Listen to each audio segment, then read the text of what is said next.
Honourable Chris Bishop. I move that the Resource Management, Natural and Built Environment and Spatial Planning Repeal and Interim Fast Track and Consenting Bill be now read a first time.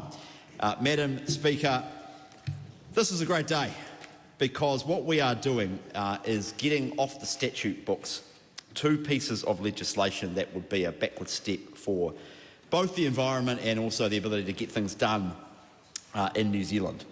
Madam Speaker, the National Party campaigned at the 2023 general election on repealing the Natural and Built Environment Act, or the NBA as it is known, and the Spatial Planning Act, the SPA, by Christmas.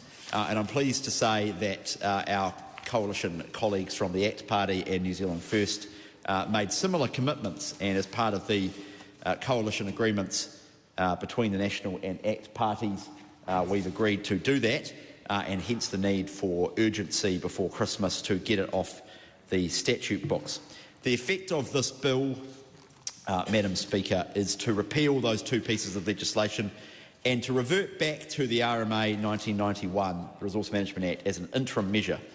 And this is not ideal, and no doubt members on the other side of the House will make that point, because as I think everyone acknowledges across the Parliament, the RMA is not fit for purpose in its current form. We do need a new system that will make it easier to get things done and look after the environment, but doing that will take some time. Now, the reason why we have to move at pace to get rid of these pieces of legislation is that there's a 10-year lead-in time that has started, basically, already through local government and all of the various players around that. And the sooner we stop it, the sooner we can make clear our intentions, and the sooner we can stop all of those costs that will be incurred by everybody for a system that is ultimately going to be repealed. So we've taken the pragmatic view that it's better just to get it all off the statute books as quickly as possible, and we're doing that this week under urgency. My intention, Madam Speaker, is to introduce a new package of resource management legislation by the end of the term, and I'll be working alongside my colleague Simon Court, Under Secretary for RMA Reform and Under Secretary for Infrastructure, in that work, and also working alongside the Minister for Regional Development, the Honourable Shane Jones, who has a lot of interest in this area as well. What's that? Details, indeed, yes. Well, he provides many details, and I'm looking forward to those discussions. Madam Speaker, we did not take the decision to do this lightly, and it'd be fair to say one of the first things I said to the officials at the Ministry for the Environment when I became the Minister for RMA Reform was that I understood that many people spend a lot of time and energy on these reforms, and I acknowledge the work of the Ministry for the Environment over the last 5 years. There's been an enormous amount of work done by officials and by actually external stakeholders as well in creating the SPA and the NBA. And I said to them when I met them at my first meeting, I said I acknowledge that there'll be a lot of people who will feel perhaps a little bit upset about the intentions of the government. But I sat on the Select Committee alongside my colleagues as we went through that process, and I engaged with a lot of stakeholders during the debate in the last Parliament. And the bills, the acts as they are now are, just simply won't work, Madam Speaker. The overwhelming majority of the written and oral submissions on the legislation said words to that effect, and the conclusion that we came to as a new government is that the legislation would be worse than what we have now, and so therefore we are going back to what we had while we work to create a new system. The Natural and Built Environment Act promised more red tape, not less.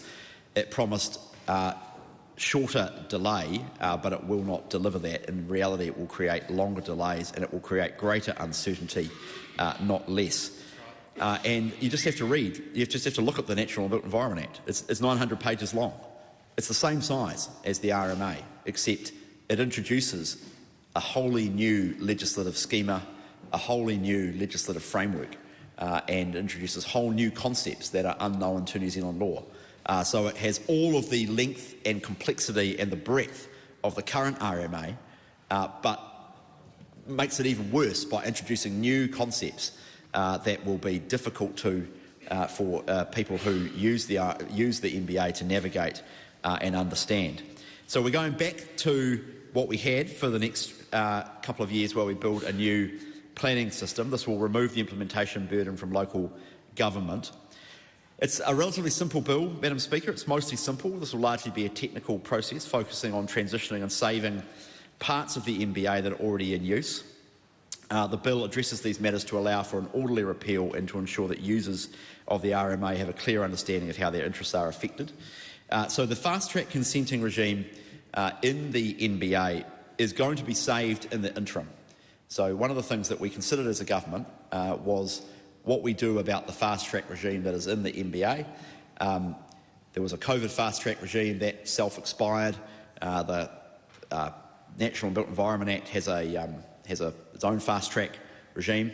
And so while we develop our own fast-track proposals alongside as a coalition government, we're faced with the dilemma about what to do with the fast track, because no one wanted to be in a situation where we couldn't have speedy access to resource consenting.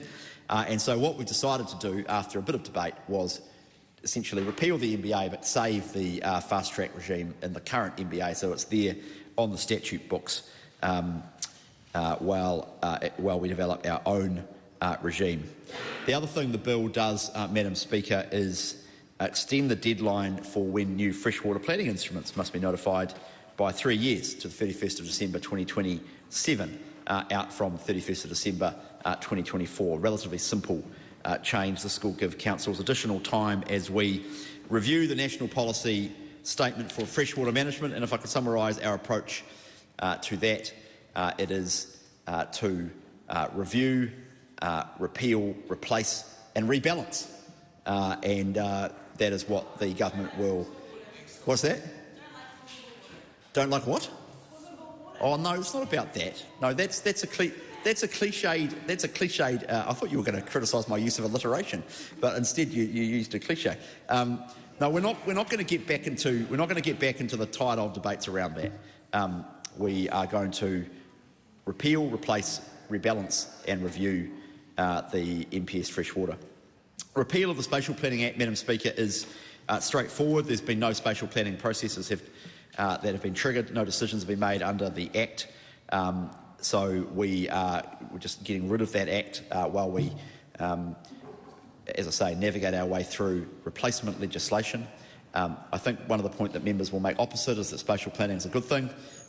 Yes, that's true as a concept and in principle, but my criticism of the last regime is that it was a wholly the spatial planning regime the government set up, the Price government set up, was something that was wholly disconnected from everything else that was going on inside local government. Most obviously the Three Waters regime, which is in a state of flux to some extent now as well, because of the commitments made at the election for which the government received a mandate, but also the Future of Local Government review, which the government announced with great fanfare and then dropped a report on. And so you had both spatial planning going on at the same time as the future of local government, at the same time as the government was doing a variety of things with Three Waters. And local government quite rightly said, this is a nightmare to deal with. You've got three connected pieces of reform all going on at the same time in different ways. And there's no coherence as to how all that comes together. And so we want to take a bit of time to get it together as a government. I regret the use of urgency, Madam Speaker, but it is important we do this under urgency by passing the committee in consultation. Many of the issues that will no doubt be canvassed in this debate and through the committee of the whole were canvassed in the last parliament. So it's not like the parliament hasn't had a good chance to consider these issues. We had a good go-round in the last parliament, a good go-round in the select committee and a thorough debate in the last parliament, and we took to the election a policy to repeal it by Christmas, and we received a mandate for that, and therefore we consider ourselves to have a mandate to do it. Our goals, Madam Speaker, for RMA are simple. We must protect the environment, but we must make it easier to build houses and we must make it easier to do things in this country whilst also protecting the environment and therefore, Madam Speaker, it gives me great pleasure to move the first reading of this important bill. Madam Speaker. Honourable Rachel Brooking. Thank you, Madam Speaker. And I'm not sure why members are clapping when that minister just said that we want to do better at protecting the environment and build more houses. This will do the opposite, the total opposite, Madam Speaker. That was the point of both the Spatial Planning Act and the Natural and Built Environments Act, because the RMA is broken and has not been working. We tried to do some bipartisan fixing of it in the last term with enabling councils to, people to build houses in our big cities with the mixed density residential standards. But National seems to have pulled back on that, which is deeply unfortunate, regressive, and goes against everything the Minister was just saying he was interested in achieving. Also, I'm very angry that we are doing this in urgency in all 3 stages, Madam Speaker, which is quite, or 4 stages, which is quite different from urgency of just one stage of a bill. We have only received this bill today, Madam Speaker, and we are being told, everything was canvassed in the last Parliament. Mr. Court, words matter. The words in this bill matter. Some things are being continued and some things are not. And we are only going to be able to discuss this in urgency today in this House. And that is not good enough.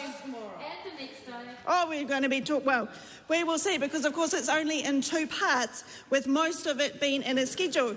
And I can say, Madam Speaker, that we are very interested in the intricacies of that Schedule 1. Yes, there are 2 schedules, thank you, and we will be talking about that in the committee stage. But it is difficult, Madam Speaker, because there are a lot of pieces of the Natural and Built Environments Act that are being rolled over, or bits of sections, so it does take some time to refer to those bits of those sections to see what is being retained and what is not being retained, and of course they are all out of context as well. So that is why I'm deeply disappointed that this government is taking such a cynical approach to introducing this on the Tuesday before Christmas and saying we have to do all stages in urgency, Madam Speaker. I also just heard then from the Minister that, spatial plans, they might be a good thing, but, the last government did the future of local government and Three Waters as well, and how do they all merge together? Well, the future of local government, Madam Speaker, was not a legislative reform. It was a question put out to local government. How do you see yourselves? What do you want to be doing? And the last Minister of Local Government, Honourable Kieran McAnulty, was very clear to those councils that the Labour government would not do anything that those councils did not want to do. So now it's interesting to hear Honourable Chris Bishop say, it's a reform that's going to happen. Maybe that's going to happen. And what's happening with Three Waters as well? How is that all going to link into the spatial plans? So I'm sure local government will be very interested that this new government considers that the future of local government work should continue in some way and somehow be merged with the spatial plans and whatever is going to happen to that Three Waters work. All of this, Madam Speaker, is very important work, and the Three Waters, I was involved in that legislation and the Select Committee process. It was very cognizant, the Select Committee was very cognizant of the relationship with this resource management legislation as well, so that they could dovetail together. And that work happened, and I congratulate the officials involved in that. And I note that the Minister said he acknowledged it was a little bit sad for officials that this was all going, and I'd say it's more than that, and it's totally unnecessary, Madam Speaker. We heard a couple of concerns about the legislation that Mr Bishop said had been so well canvassed in the last Parliament, and that was around new terms, new words, and that the bill was going to be the Act is very long. Madam Speaker, length does not equate to complexity. Sometimes spelling out all the steps in a statute makes decision-making much simpler. And if you have simpler decision-making, that means that you don't have as much litigation. So I disagree with that point as well. And of course, we've heard that Some of the fast-tracking provisions apply, not all of them, and of course we will be asking the Minister about that in the committee stage. But again, it's very difficult to know what I'm talking about in this first reading stage when we've only just got the bill, and I'm not sure what the Minister was referring to when he was saying that freshwater planning is going to be extended by 3 years. Why do we need that? What are the consequences? Member's time has expired. I call Lan Pham. Tēnā koe, Madam Speaker. These are my first own words in this House, so I'd first like to congratulate you on taking up this rather courageous endeavour of keeping us members in offer, and I want to thank you for that. It's an honour and a privilege to have a place and a voice in this House, and it is with disappointment that I speak today in these rather short-sighted and misguided circumstances of this repeal. Madam Speaker, we're at a real crunch point in time in human history, where if we don't move forward in our thinking and treatment of our precious environment te taiao, we will set up our kids, our grandkids and future generations with a truly impoverished future, something I'm sure not one member in this House is aiming to do. Yet here we are in urgency with this government, taking a sledgehammer to what could be amended with appropriate and fair public consultation. We're yet to hear a defendable argument from the government that stacks up as to why amendments could not remedy the concerns expressed in a way that actually honours both the sheer cost and time that the public and official engagement has put into this and ultimately would achieve better outcomes for all of us. As a past local government councillor, I'm particularly horrified, Madam Speaker, at the disservice this does to the 3,000 people, iwi, hapu, businesses, industry, academic, local government and public service organisations who engaged in the process of creating these bills over the term of the last government. And I want to acknowledge the considerable time and effort of members across this House who were part of that robust select committee process led by the Honourable Eugenie Sage. Within the time constraints that they did have, they went through the appropriate processes of democratic rigour and public accountability. They listened to submitters and they actually changed things in the bill as a result. And if we're getting rid of something that's a step forward, we at least want to have something better to step to. But no, like canning our world-leading smoke-free laws, like reopening deep-sea oil and gas drilling, like scrapping fair pay agreements, this government is stepping us back decades. Back to the RMA, which has largely and comprehensively been concluded to be a failure.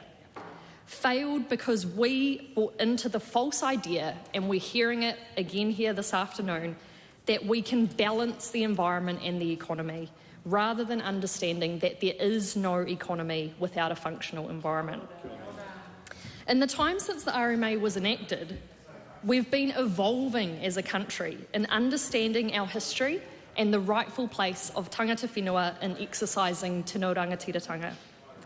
The MBEA was finally reflecting that evolution alongside the immense body of evidence and acceptance that Indigenous wisdom and mātauranga, that when we ensure the health and well-being of our environment te taiao, we ensure the health and well-being of ourselves.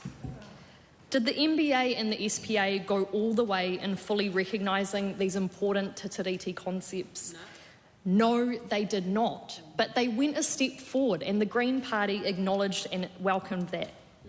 No matter the framework that the government may fashion ahead, we need to see progress towards a stronger te tiriti-based relationship that upholds and resources the kaitiaki role and tino rangatiratanga of tangata whenua across Aotearoa, and works with them to protect taonga species, landscapes, seas and significant places, ki uta ki tai, mountains to sea.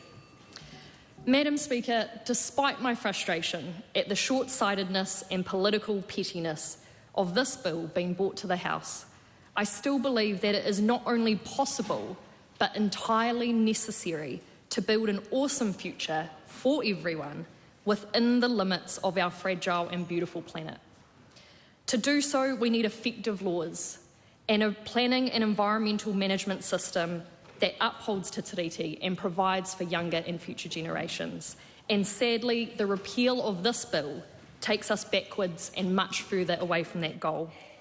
Finally, if this repeal is indicative of this government's approach to environmental matters, then it's something every New Zealander who cares about our environment needs to be aware of. And I'd like to assure them that the Green Party will continue to be a voice for nature and Te Tiriti in this House, in the face of a government that does not appear to understand, value, nor uphold the importance of either.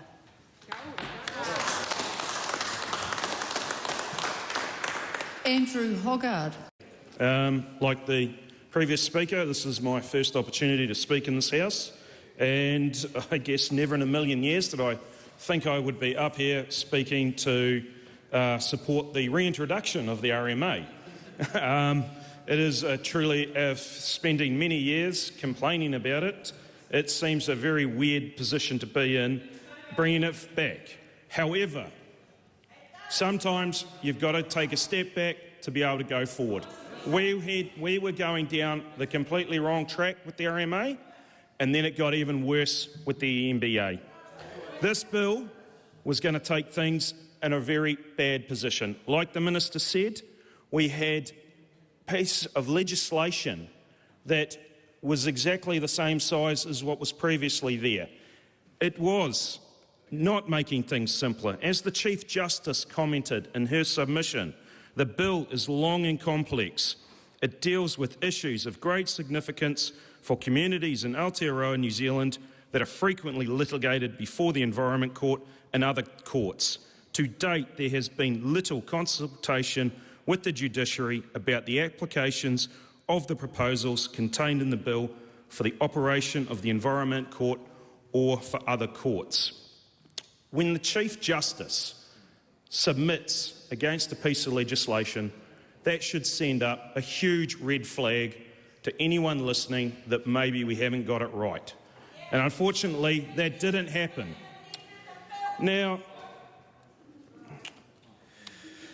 I dare say the only winners with what is in the NBA are going to be lawyers. It is not going to be the environment. We are going to spend decades and decades working out what these terms mean.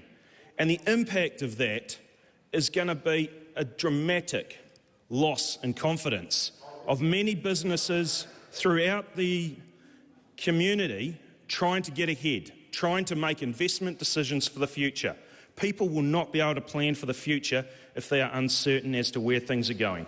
Yes, the RMA isn't that particularly great, and that is why we will be replacing it with decent legislation that we will be working on this term that will respect property rights and ensure that businesses throughout this country, people wanting to build, can get ahead and be able to do this. I also want to speak about the MPS Freshwater 2020, which as part of this bill, we have pushing out the timeline for when that is going to have to be reported on by councils to give us an opportunity to replace this. This piece of the MPS is truly and utterly unworkable. We are seeing councils up and down this country coming out with plans that are going to be truly disastrous for their local communities. In Otago, you are seeing requirements for reductions that are going to take off a couple of $100 million from the local community. In Northland, the only option many farmers up there will have is to plant huge tracts of their land, potentially up to 50%, into trees. Now, I don't know how many of you saw an article on One News, I think it was the previous night, talking about the disaster that is happening with planting pine trees and the acidation that is being caused in soils by this. And also, you don't have to think back too far to the impact of forestry slash and the erosion that was being caused in the events up in Cyclone Gabrielle. Exactly, thank you. In the Manawatu, my catchment, we've had a council come out with a plan that they've had to rush ahead because of this timeline, saying there will be a 50 to 100% reduction.